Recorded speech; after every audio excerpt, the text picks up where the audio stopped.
Imagine standing in your wedding dress, abandoned at the altar while 300 guests watch in horror. Now imagine your ex-groom's billionaire best friend stepping forward with an offer that will destroy the man who shattered your heart. This is the story of how karma became a wedding dress and how one woman turned the worst day of her life into the beginning of something extraordinary. India Monroe had spent 6 years saving lives as a trauma surgeon in underserved communities, stitching together broken bodies in hospitals where resources were scarce and hope was even scarcer. At 29, she'd earned a reputation as one of the most skilled surgeons in the city, the kind of doctor who never gave up on a patient, no matter how dire the prognosis. Her hands had pulled countless people back from the edge of death, but nothing in her medical training had prepared her for the day her own heart would be shattered beyond recognition. She met Preston Whitfield in college, back when she was a pre-med student burning through textbooks and surviving on coffee and ambition. Preston came from old money, the kind of wealth that whispered rather than shouted, that showed itself in country club memberships and vacation homes passed down through generations. He was charming, charismatic, and studying law with the casual confidence of someone who knew his future was already secured. For 5 years they built a life together, or at least India thought they had. She ignored the way his mother made cutting remarks about her natural hair, calling it unprofessional and suggesting she straighten it for family photos. She brushed off the comments about her intensity, her dedication to her work, the way Preston's father once said she was too passionate about helping poor communities.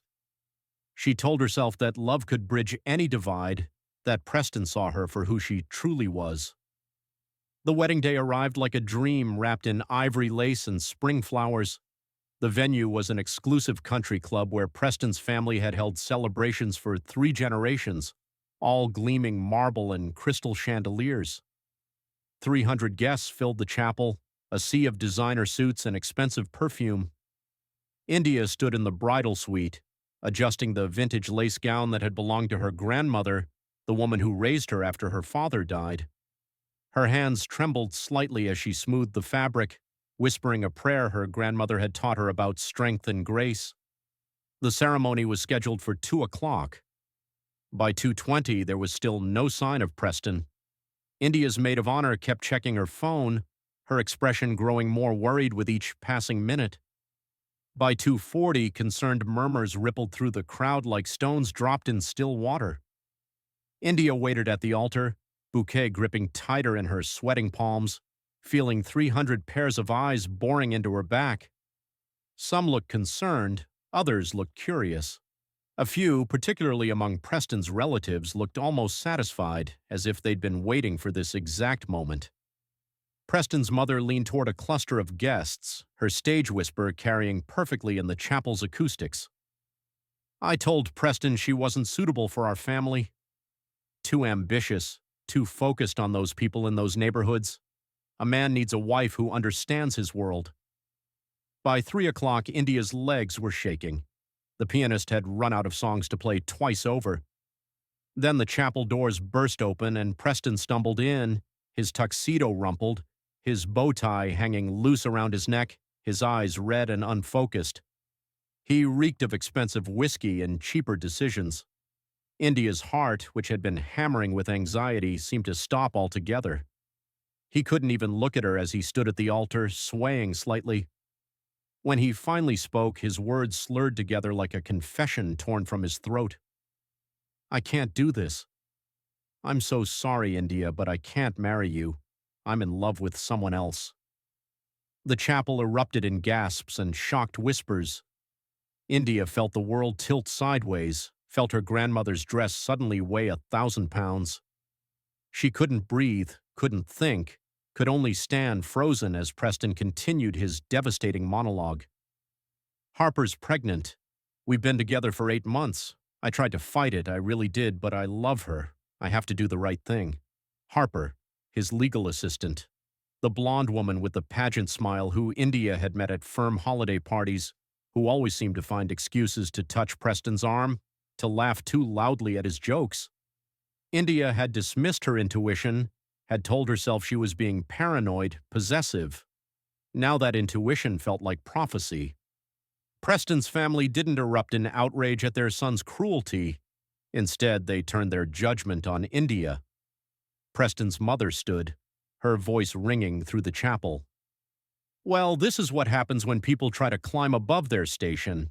You must have driven him away, dear. Men don't stray when they're happy at home. Someone in the crowd was filming. India could see the phone raised, could imagine the video already uploading, already going viral. Her worst moment, preserved forever in high definition. The comments would write themselves. Gold digger gets what she deserves. He dodged a bullet. She was never good enough for him anyway. Preston left with Harper, who appeared in the doorway wearing a tight dress that accentuated her supposed pregnancy, her hand possessively on Preston's arm. His family followed, congratulating him on his narrow escape, leaving India standing alone at an altar decorated with flowers that cost more than most people's monthly rent. The guests began to disperse, their whispers following them out like a toxic fog. India stood paralyzed, unable to move, unable to process what had just happened. A lifetime of plans had disintegrated in less than 5 minutes. The honeymoon to Bali, the brownstone they'd put a deposit on, the future they'd mapped out together, now nothing but ash and broken promises. She finally stumbled to the bridal suite on numb legs, locked the door, and collapsed onto the velvet settee. Her face was streaked with mascara and tears. Her grandmother's dress crumpled around her like a burial shroud. She thought about her grandmother, about how disappointed she would be, not in India, but in the choice India had made to trust someone so unworthy. She thought about returning to work, about facing her colleagues and patients, about the pity in their eyes when they saw the viral video. A soft knock interrupted her spiral of despair. She almost didn't answer, but something in the gentleness of that knock made her unlock the door. Dominic Laurent stood in the hallway, and India realized she'd forgotten he existed. Preston's best friend since their prep school days, though the two men couldn't have been more different. Dominic was mixed race, the son of a black father and French mother, and he'd built a tech empire from absolutely nothing after his wealthy family disowned him for refusing to join the family business. He was worth billions now, spending half his time building hospitals in developing nations, the other half revolutionizing healthcare technology. India had met him a handful of times over the years, and he'd always been polite, respectful, but distant. She'd assumed he was just another one of Preston's privileged friends. He looked at her now with an expression she couldn't quite read, something between anger and determination. I was overseas when Preston sent the wedding invitation. I flew back for this, landed an hour ago. I got here just in time to watch my supposed best friend reveal himself as a coward and a fool. India tried to speak, but no words came. Dominic stepped into the suite, closed the door, and sat down across from her, his movements careful as if approaching a wounded animal. "I've watched you for 5 years," he said quietly. "I've watched you save lives while Preston's biggest accomplishment was closing merger deals that made rich people richer. I've watched you pour everything you have into helping communities that most people pretend don't exist. I've watched you glow with purpose and passion, and I've watched Preston slowly try to dim that light because it made him feel inadequate. You deserve better than this circus. You deserve better than him." India finally found her voice, though it came out broken and raw. "It doesn't matter what I deserve. It matters what just happened in front of 300 people. It matters that I'm a joke now, a cautionary tale, a woman who wasn't good enough to keep her man." Dominic leaned forward, his dark eyes intense, then changed the narrative. "Take back your power. Show everyone that you didn't lose anything when Preston walked away because you were the prize all along." "How?" India laughed bitterly. "Wave a magic wand and make this humiliation disappear? Marry me instead. Today. Right now." India stared at him, certain she'd misheard, certain the emotional trauma had finally broken her brain completely. "What?" "Marry me," Dominic repeated, his voice steady and sure. "It'll be a business arrangement, 1 year, renewable if we both agree. You'll get financial security, protection from the media storm, and the satisfaction of watching Preston realize exactly what he threw away. I'll get someone I actually respect by my side and an end to my family's pressure to marry someone they deem suitable, which usually means someone white and pedigreed. India shook her head, trying to process the insanity of what he was proposing. You can't be serious. We barely know each other. This is insane. Is it more insane than what just happened out there? Is it more insane than letting Preston and his family write the ending to your story? Dominic stood, began pacing the small suite. Look, I know this sounds crazy, but I've built my entire fortune on calculated risks, on seeing opportunities where others see obstacles. Right now, you have an opportunity to transform this disaster into something powerful. Why would you do this? India demanded. What do you really get out of marrying a woman you don't love, a woman who was just abandoned at the altar? Dominic stopped pacing, met her eyes directly. Because I've spent 5 years watching my best friend take for granted the most remarkable woman I've ever met. Because I believe in what you're trying to do with your work, and I have the resources to help you do it on a scale you've never imagined. And because Preston doesn't deserve to walk away from this feeling justified in his cruelty. India felt something stir beneath the numbness, something that might have been hope or might have been rage. If I agree, I have one condition. You help me open a network of free clinics in underserved black neighborhoods. Full funding, no corporate strings, just pure community health care. Dominic didn't hesitate. Deal. I'll do you one better. 20 clinics in the first year, 50 within 5 years, full staff, top equipment, preventive care programs, everything. India looked at this man who was essentially a stranger, this billionaire offering her a lifeline wrapped in a marriage certificate, and she thought about her grandmother again. Her grandmother who had told her that sometimes you have to fight fire with fire, that sometimes survival means making choices that look crazy from the outside but make perfect sense when you're the one drowning.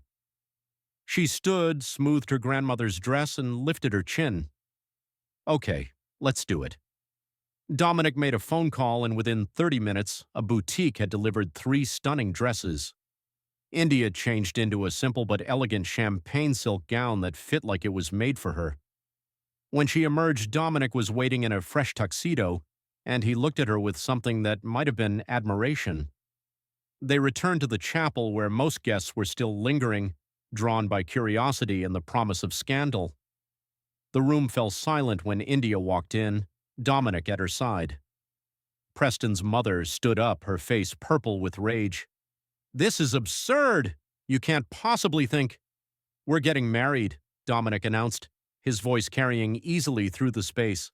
Right now, and unlike your son, I don't make promises I can't keep. The room erupted in chaos. Preston's family was shouting. Guests were pulling out their phones.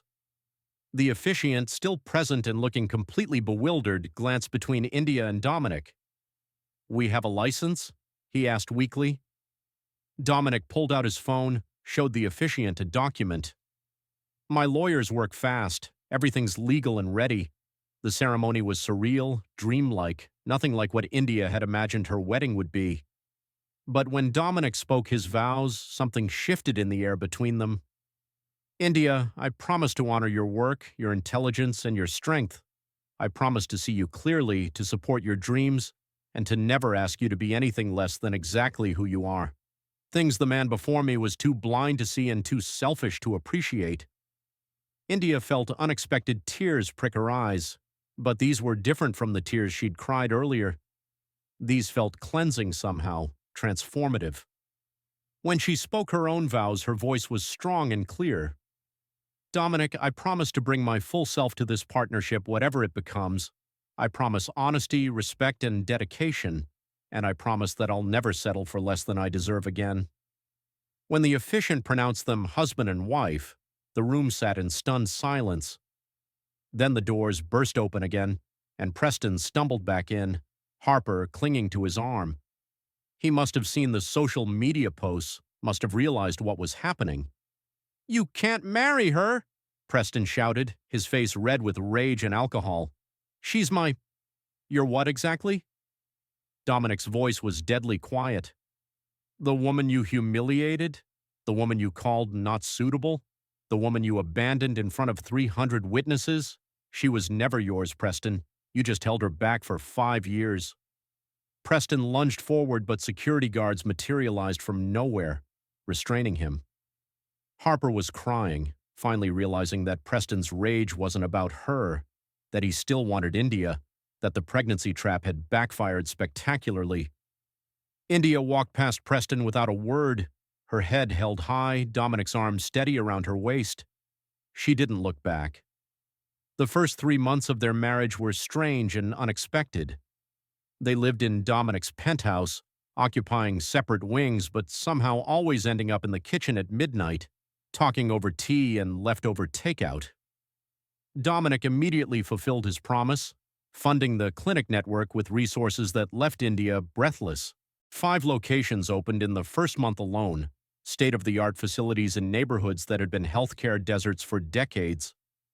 India discovered that Dominic had lost a younger brother to an untreated infection because no ambulance would come to their neighborhood quickly enough, because the nearest hospital was 30 miles away. That's why he built hospitals now, why he poured billions into healthcare infrastructure in forgotten places. Dominic discovered that India became a surgeon because she'd held her father while he died at age 12, watching him bleed out from a workplace injury while they waited for help that came too late.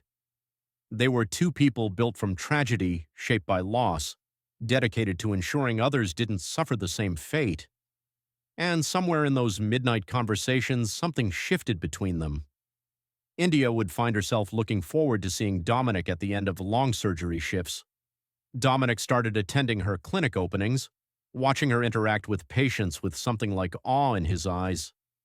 Meanwhile, Preston's life was crumbling spectacularly. Harper's pregnancy had been a lie, a trap that backfired when Preston discovered the truth and dumped her viciously. His law firm was hemorrhaging clients who saw him as unreliable, untrustworthy, a man who couldn't keep his word. His family, who had supported his decision to leave India, now blamed him furiously for losing their connection to Dominic's empire. His mother stopped speaking to him altogether after Dominic publicly cut ties with the Whitfield family. 6 months into the marriage, Preston showed up at one of India's clinics, unshaven and desperate. India was doing paperwork when security alerted her. She sighed, set down her pen, and went to meet him in the lobby. "India, please." Preston looked terrible, his expensive suit hanging off a frame that had lost too much weight. "I made a mistake. The biggest mistake of my life. Harper meant nothing. You're the one I want, the one I've always wanted. Leave Dominic. He doesn't love you like I do." India looked at the man she'd once planned to spend her life with, and she felt nothing. Not anger, not pain, not even satisfaction at his suffering. Just a calm certainty that she'd escaped something that would have slowly killed her spirit. "You're right about one thing," she said quietly. "Dominic doesn't love me like you do. He loves me better. He sees me, Preston. He respects my work instead of resenting it. He supports my dreams instead of asking me to shrink them. He treats my dedication like a gift instead of an inconvenience." "I'll change." Preston was crying now, actually crying, his voice breaking. "I'll do anything, be anything you need. Just give me another chance." "You already did everything you needed to do," India said, her voice firm. "You showed me exactly who you are when things got difficult, and now I'm showing you who I am, someone who doesn't need you, someone who never did." Preston collapsed into a lobby chair, sobbing into his hands, and India walked away without looking back. When she got home, Dominic was waiting with her favorite Thai food and a bottle of wine. He took one look at her face and pulled her into a hug that felt like coming home. That night, after dinner and wine and comfortable silence, Dominic finally spoke the words he'd been holding back. "I need to tell you something. I've been in love with you since the day Preston first introduced us 5 years ago. I stayed away because you seemed happy, because Preston was my friend, because I thought you'd chosen your path. But when I heard what he did to you, I couldn't stay away anymore. I couldn't let him destroy you." India pulled back, staring at him in shock. 5 years? You've loved me for 5 years? I left the country because I couldn't watch you marry him, Dominic admitted. I built hospitals in places where I couldn't accidentally see your face, where I couldn't torture myself with what-ifs. When I proposed that day, it wasn't about revenge, India. It was about giving you a chance to see what life could be with someone who truly values you. But I also wanted to give you time to heal, space to figure out what you wanted without pressure. India felt tears streaming down her face, but these were good tears, healing tears. She kissed him, and it felt like the first real kiss of her life, like every kiss before had been practice for this moment. I don't want an arrangement anymore, she whispered against his lips. I want a real marriage. With you. They renewed their vows privately 6 months later, surrounded by patients from her clinics and staff from his hospitals. No press, no spectacle, just love and commitment and the kind of partnership that transforms lives. India's clinic network grew to 50 locations within 3 years, providing free healthcare to hundreds of thousands of people. Dominic's technology revolutionized telemedicine for rural communities. Preston lost everything: his job, his reputation, his family's respect. He was last seen alone in a bar watching news coverage of Dominic in India being honored at a global healthcare summit, and the bartender reported that he cried into his whiskey, finally understanding the magnitude of what he'd destroyed with his own selfishness. Years later, when India received a Lifetime Achievement Award for her work in community medicine, she stood on stage with her husband and their twin children in the audience, children they'd named after their late fathers. In her acceptance speech, she said words that would be quoted for years to come. I was once told I wasn't suitable, that I was too ambitious, too passionate, too much. It turns out I was just in the wrong place with the wrong person. Never let anyone else's limitations define your worth. And remember that sometimes the worst moment of your life is actually a redirection to your best life. Dominic watched from the audience, tears streaming down his face, and India caught his eye and smiled. Preston had tried to break her that day at the altar, but instead he'd freed her to become everything she was meant to be. Karma, it turned out, wore a wedding dress and made billionaire moves. Your worth isn't determined by who chooses you, it's revealed by who truly sees you. Sometimes what feels like rejection is actually protection, a door closing so a better one can open. And the person who respects your crown will always outshine the person who tried to steal it. India learned that the hard way, but in the end, she learned it perfectly.